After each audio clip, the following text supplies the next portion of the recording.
আমরা আজকে নারায়ণগঞ্জে এসেছিলাম। আমাদের ভাই মোহাম্মদ আমানত ভাই, তিনি শহীদ হয়েছেন।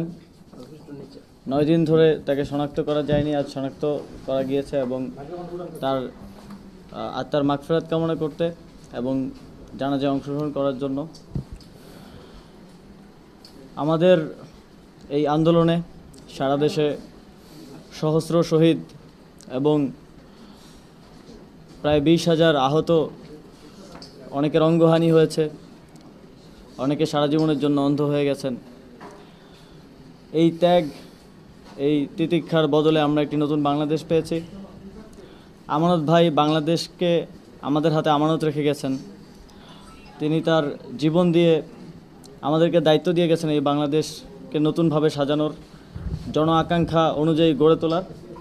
আমরা সেই দায়িত্ব পালন করতে বদ্ধপরিকর এবং বৈষম্য বিরোধী আন্দোলন এবং গণপ্রজাতন্ত্রী বাংলাদেশের অন্তর্বর্তীকালীন সরকার এই বাংলাদেশ গড়ার এই পথে একসাথে চলবে এবং যারা আমার ভাইদেরকে এভাবে শহীদ করেছে, আহত করেছেন, তাদের বিরুদ্ধে ব্যবস্থা নেওয়া হবে এবং তাদের প্রত্যেকের বিচার নিশ্চিত করা হবে।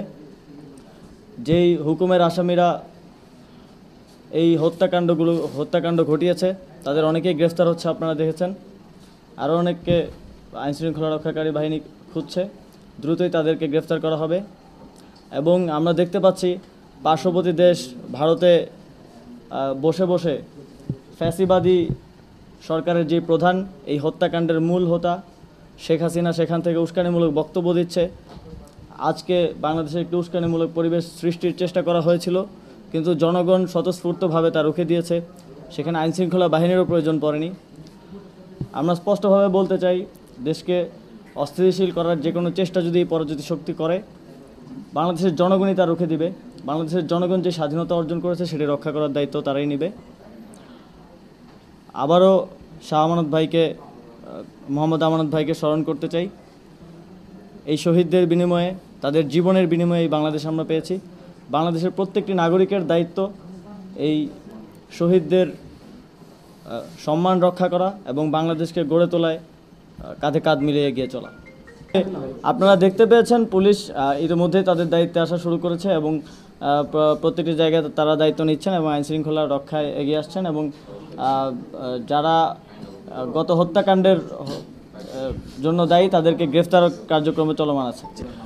তরুণ সমাজের প্রতিনিধি হিসেবে এবং এই গণ অভ্যুত্থানের প্রতিনিধি হিসেবে আমরা যেই জন আকাঙ্ক্ষার ভিত্তিতে এই গণ অভ্যুত্থান ঘটেছে এবং মানুষ যেই পুরো রাষ্ট্রের সংস্কারের উদ্দেশ্যে রাজপথে নেমে এসেছিল, তা পূরণ করা এবং বাস্তবায়নের জন্য আমরা সর্বোচ্চ চেষ্টা করব এবং মানুষের কথাগুলো, ছাত্রদের কথাগুলো ক্যাবিনেটে রাষ্ট্রের সর্বোচ্চ পর্যায়ে তুলে ধরা এবং বাস্তবায়নের জন্য চেষ্টা করব।